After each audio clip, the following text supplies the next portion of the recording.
You're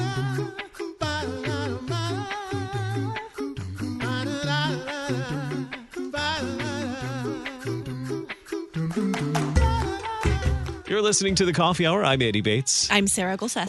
Thanks to Concordia University, Wisconsin for supporting The Coffee Hour. Find out more about Concordia University, Wisconsin at cuw.edu. Live uncommon. It is Mental Health Monday, and yay, we get to go back to our conversations with Deaconess Heidi and Mental Health Monday. Welcome back, Heidi. Hey, good to be with you. It is always good to chat about mental health, and we appreciate your time. And we're going to talk about emotions some more, because we talked about emotions for a while. We're going to talk about emotions in various contexts or with particular groups or individuals. Today, we're talking about teens and emotions. It's a topic that might frighten some. Right. I feel like it's funny because, you feel like you're just opening Pandora's box a little bit when you talk about, we talked with Dr. Mars about men and women and emotions, and then teens, I don't know if it's the idea of emotions or if it's these particular groups and the challenges within them, and putting that with emotions or what, but it already feels like a little bit oh, I'm a little stressed out. I'm just going to say it. Angst, so much angst. That's a good word. That's a common word used at that stage in life. Uh-huh. Yep. So speaking of words, one of the phrases that you taught us is emotional soup that we have, I think, adopted here in the Coffee Hour and use it all too frequently. But for good reasons. It helps us understand and relate to understanding one another in terms of emotions. That emotions don't happen in isolation typically, but rather together, various emotions all happening together. So let's talk about emotional soup and teens. What are or how might various settings or things impact how teens are experiencing emotional soup? For example, let's just use that transition from elementary school to middle school. Oof. That might happen in teens or maybe tweens years, where you go from it. For many students, it might be going from we're in the same classroom most of the day to now changing classrooms every hour. We now have lockers. We need to change clothes for PE, all kinds of things that might come with middle school or high school that students might not have experienced when they weren't a teenager or even a tweenager. How might that impact emotional soup? Well, I think you mentioned two really important words. One is transition and one is control. Although maybe you didn't say control directly, but if you think about it, right. I know you were thinking it, right? You're just imagining all these things that our tweens and teens do not have control of in their life that we as adults have a fair amount of freedom in, right? So I can't tell you how often in the therapy room I'm speaking with a teen about the fact that this will be different in a couple of years, that they will not have to be around the same people, that they will have more choice in who they engage with. And so I think that's a huge aspect of it. And so it sounds like we're going toward control first, but then I do want to hit on transition because that does feed that emotion soup. Keep in mind, we all have emotion soup, right? That's one thing we've established already in this series. The teens in our lives are more emotional than we are. I think we like to believe that. I would call that a myth. Of emotion. I don't have solid research on that. Maybe someone has an amazing research study that just lists all the emotions that teens are having all day long, and it's going to be way more volatile than myself as a 40-year-old woman. But I think in reality, part of it is they're a little bit more on the surface because they're practicing and learning how to regulate. They may be less masked than we are or more masked than we are because, again, they're practicing and learning. But I think this idea of control impacts this because the less control we have over our environment, the less control we have over our sense of agency or choices in our life, the more our emotions are going to rise to the surface to be heard so that we can navigate situations better. Emotions are informants, not leaders. They're given to us as sensory experiences, feelings, so that we can begin to make decisions about how to move forward in life by connecting that with our reason and our will and our values and all of those things. But if I'm in a situation that I feel a little bit angsty, a little out of control, have a little anxiety, that anxiety can tell me I feel unsafe. I need to do something different here. I need to be quiet, or I need to be loud, or different things like that. And so I think that control factor has a huge impact on the way that our teens' emotions come to the surface. And the more flexible our environments are for who we are as people and what we need in any given moment, as well as for our own like personalities and things like that and values, then that's going to be a little bit easier to navigate. The more rigid they are, right? You all have been in different rigid educational systems, or you've experienced rigid, maybe families that are more rigid than other families. Those emotions are more likely to be challenging for us to navigate because we're not like listening to the information they're giving us in order to then process that with our reason and move through the situation. Yeah, that feels familiar in a lot of ways. I'm thinking back to my teenage years. But that is such a good point of when you're in these teenage years, like you're kind of adulting, but not really, because you don't actually have control over a lot of things in your life, but you want it, and you know you're going to have that control eventually, maybe. But it's like it's this weird place to be. Mm-hmm. Yeah, well, and I think some of that comes from again, that idea of practicing, like practicing for adulthood, and teenagers are really practicing, right? Like we see it in little kids with play and things like that, but teenagers are really practicing for adulthood. And so there's that element. Sometimes I think we want them to be adults. Like we want them to understand their emotions when we don't. Hey, is there an adulting sticker? Like I understood my emotions today. Yes. Great, I need this. I need that. We're adding that to the series of stickers from I To Help literally Monday. have an emotional soup sticker started right here on Canva. I love it. It's so challenging for us, though. How many days do you feel like, oh, I really understood my emotions today? No, often we don't in adult life, but yet we look at the teens and the youth in our life and kind of expect them to be there. When, again, that's a work of adulthood, and even when we don't do great. So there's that practicing piece. But also keep developmental levels in mind here. So this would be back to, I think, Always Growing. Our series was that last year we walked through, or no, that was the year before, where we did Erickson's stages of development from a spiritual perspective. And teens are really in that space of identity formation, as well as a little bit of intimacy formation, which means co-regulation and starting to understand their emotions from themselves, but also from other people around them. And what's the big work of adulting is gaining that independence. So they're in this dependence, independence zone that goes back and forth. And that push and pull of dependence and independence will absolutely impact us emotionally, and will impact us as parents and leaders and teachers and pastors and youth DCEs and all the people in a youth's life. You're going to feel that push and pull. That is an emotional experience as much as it is a mental experience, a reason-filled experience. It is an emotion experience. And so we're going to have our own emotions about that too, to be aware of when we're interacting with the teens and youth in our life. So you also brought up transition. What is it about transition in teenage years that is so complicated?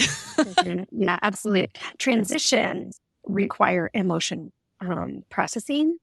And a lot of the research says, which I have mixed emotions about, as you know, but it also requires emotion regulation, right? So when there's any kind of transition, if you think about this in the smallest people around us, right? In our 2s and 3-year-olds, 4-year-olds, we have to give them a lot of warnings before we go to, say, the grocery store. We have to give them a lot of warnings about what experiences are going to look like, or what, even when we go to church, like, okay, so this is what church is kind of like, and this is how we sit, and you might feel like this, but we're going to do this. You know, you're trying to help them navigate it because it's a transition. The idea of going from home to somewhere else is a transition in that little person's life, and it upsets the balance of the system. This is true when you think about classrooms, because we were talking about classroom. You transition from, gym class or recess into learning time. you see that there's a need for some emotion processing and regulation for children. Okay, newsflash, the same is true for all of us. Like, I need a lot of warnings before I go to the grocery store. Like, Heidi, it's going to be kind of loud. It's going to be a sensory experience. There's a lot of fluorescent lighting, right? Because our sensory system is heavily connected to that emotion processing. Again, they're called feelings for a reason. They really start in that sensory place. And so then Andy mentioned the example of a middle schooler, elementary to middle school. So I once had this safe, hopefully safe, classroom, and I might switch a couple spaces, or there might be so many transitions in my life, like lunch and recess and all that. But now I'm maybe transitioning to a new building. I'm transitioning every hour to a new class. I'm transitioning. There's so many transitions in that space. Especially for middle schoolers, no wonder the emotions are right at the surface and they need some processing time. Again, how much fluorescent lighting is there in schools? Oh, look at that. That can be really stressful for kids and impact their emotional system because it's impacting their sensory system. And you just keep going, right? Like high schoolers, they're, especially in our culture, constantly transitioning from one season to the next, right? Maybe a sporting event or music concert preparation or a certain, finals week, or they're getting ready to make decisions about college. I could keep going, clearly. I will not.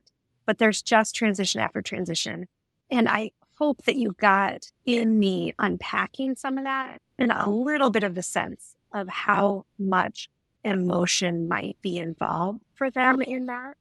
And that might demand a little bit of time for rest, for processing, for conversations, and all the things that help slow down our system. Can you hear that a little bit in what I'm saying? So we want to slow down the system for processing so the emotions can then move through us out into the world without them exploding onto everyone around us. Wow. That was a lot to consider. Do we need time to process? I do. Always a lot to consider. We'll continue the conversation in just a moment while I process. We'll be back in just a moment for more Mental Health Monday on the Coffee Hour. I'm Andy Bates. I'm Sarah Gulseth.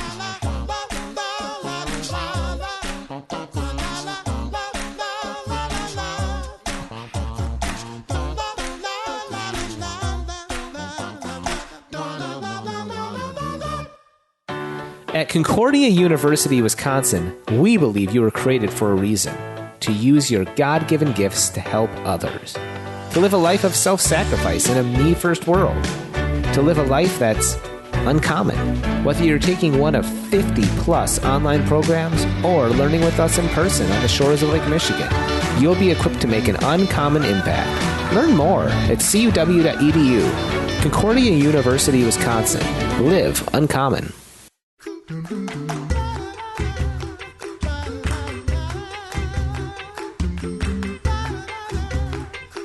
Welcome back to the Coffee Hour. I'm Andy Bates. I'm Sarah Gulseth. I'm regulating. I'm processing. It's good to be back. Did you get a little rest? It is Mental Health Monday, and we are chatting with Deaconess Heidi Goehmann, digging into emotions and teens, or teens and emotions. I'm not sure which comes first.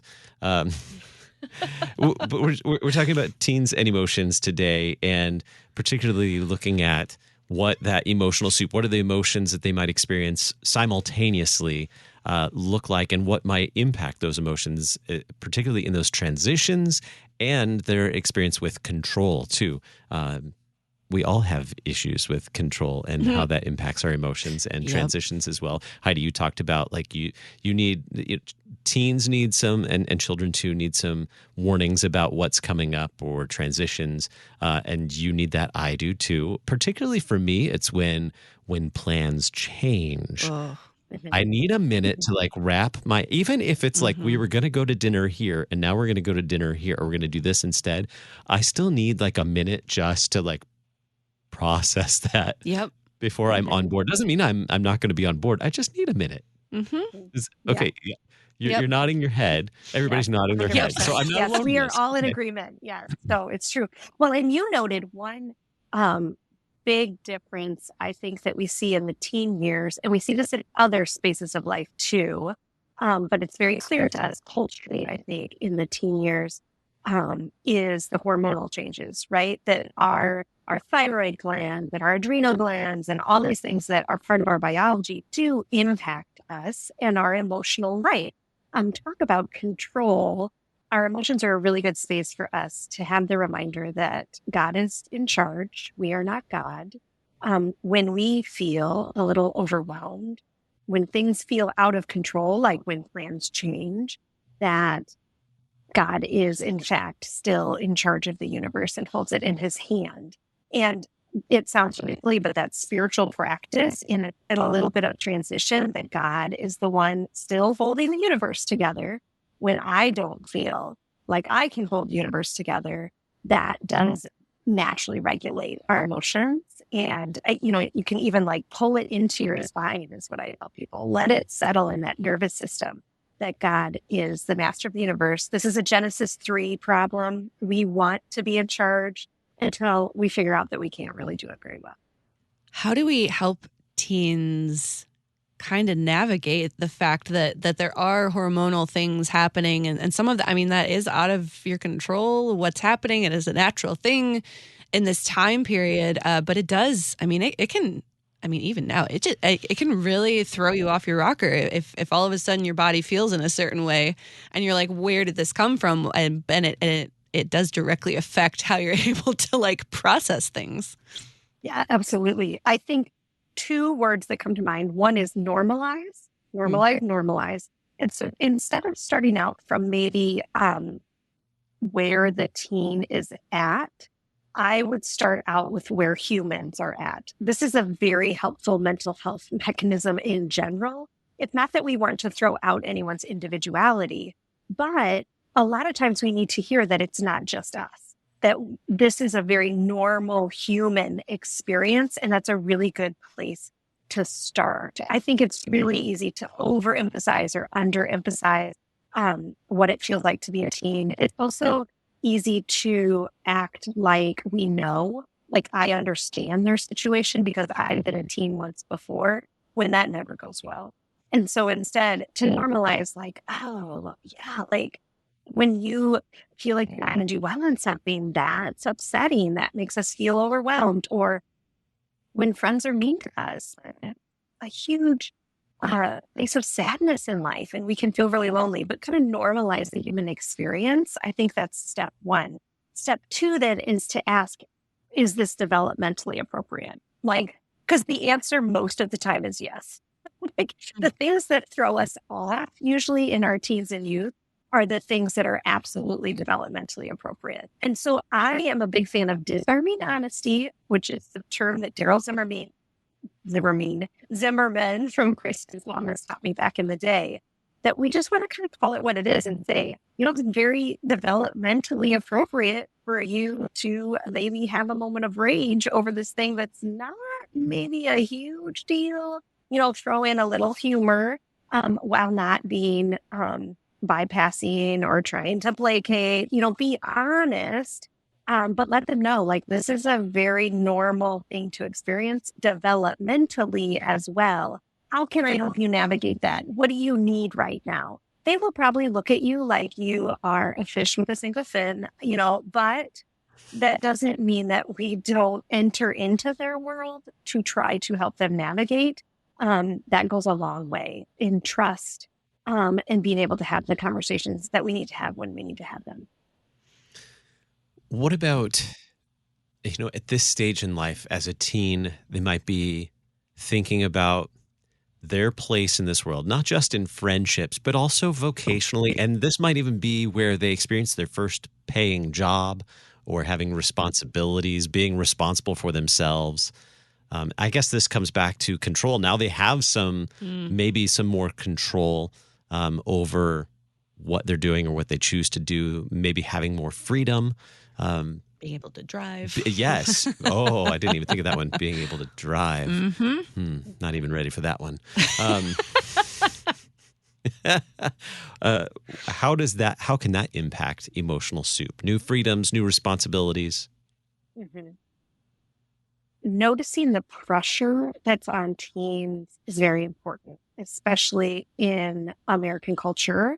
I can't speak to other cultures, but in our culture, when I speak to a group of teens or a single teen, the pressure is very evident. The pressure we feel for productivity as adults, even as somewhat balanced adults who are like, I don't need to perform for anyone, there's still that external pressure culturally that's on us. And teens, I think, feel this actually heavier than we do as adults because of that choice factor, because of that control factor. Even if, yes, they can say no to the basketball season, are they going to disappoint everybody in their life? Are they disappointing a team? Is a coach that's a mentor important to them going to be mad at them? They got to also keep up with youth group because, church matters. But I need to do these other things so I can get scholarships over here. I can feel, as I talk about it, the pressure that I see in our teens. And I think that's up to us as adults to deal with, honestly, emotionally. Like, why? Why are we handing off all these pressures to teens? If there's a way we can release the valve a little bit for them, in even a small way, asking them to go to coffee, sitting and processing the stuff of life, then we can, I think, begin to help them emotionally regulate a little bit more in the moment to moment. That pressure, it stamps down on those emotions that are already building up, and eventually they will just, blow and explode. Or if you've ever seen a teen kind of check out, we wonder why they're scrolling on their phones. Well, maybe because they're feeling overwhelmed by life and they need a second. It's one of our jobs as adults to teach them how to take that second in an intentional way rather than doom scrolling, for hours on end, or YouTube doom scrolling for days on end. But that checkout has a purpose, and we don't want to deprecate them or criticize them too much in those things. They're really trying to get to know how their bodies are working and what they need in given moments. And again, we don't do this well as adults. So I think that's a huge piece of it, is the pressure for teens today. What about friendships and social issues? You've mentioned it a couple of times that as we enter those teen years, our social groups change. Maybe if you're in a new school, you have to find new friends, first of all, which is not fun for anybody. and then figure out how all of those social things work, and the peer pressure that happens when you get into more responsibility. How does all that affect all of these emotions with teens? We are people on the planet who want to be seen and loved. And we cannot tell them enough that there is a God who sees and loves them. I know we want them to get it together. I know we want to speak truth in love and let them know what sin is. But this is absolutely a time in life where they have so many entities and people and places telling them they're not good enough, that they are not important, their own self-talk in particular. And so when we can enter in and just let them know that God is a God who sees them and loves them and knows them in Jesus Christ, we can get to all that other stuff, right? We can get to the other stuff, but they really need that message over and over and over again. The social factor, I think, would again be lifted a little bit if the pressure wasn't there to make lifelong friends. There's this idea that the people that we go to school with, there's something wrong with us. If we are having a hard time connecting with groups of people, if we're not friends with everyone, or even if we have a hard time finding a best friend, or that Disney Channel, sorry to throw Disney under the bus, but its reality is there's these ideas painted that we need to have some elements of best friends, groups of friendships, and remember that teens are practicing intimacy. That is not their developmental stage. They're busy trying to figure out who they are. Do you know how hard it is to make friends when you don't even know who you are? There's nothing wrong with you, dear teenager. That will be a work of young adulthood and beyond, really, to make friends. Now, I have friends from high school and we are lifelong friends, but that I don't think was a reality at that time. That came across time as we grew up together and made intentional plans together and spent time and had harder conversations as we went through things in life and sorted things. And so there will be some intimacy, but there's nothing wrong with them if they don't have that. And I think we need the adults in teens' lives to tell them that more often, is that friendship is awesome and it's okay if it's hard to find. And it's hard to find as an adult, but it's especially hard when you don't have control over your environment and choosing who you're around and all of those things that go into it. And that is an emotional experience, as you can guess, in itself. And it sounds like for adults who are parents or adults who care for teens and youth, understanding these concepts and being able to put them into use is also going to help you as a parent or an adult who cares for teens to maybe, it's going to benefit you too. Yeah. It's that navigation factor, right?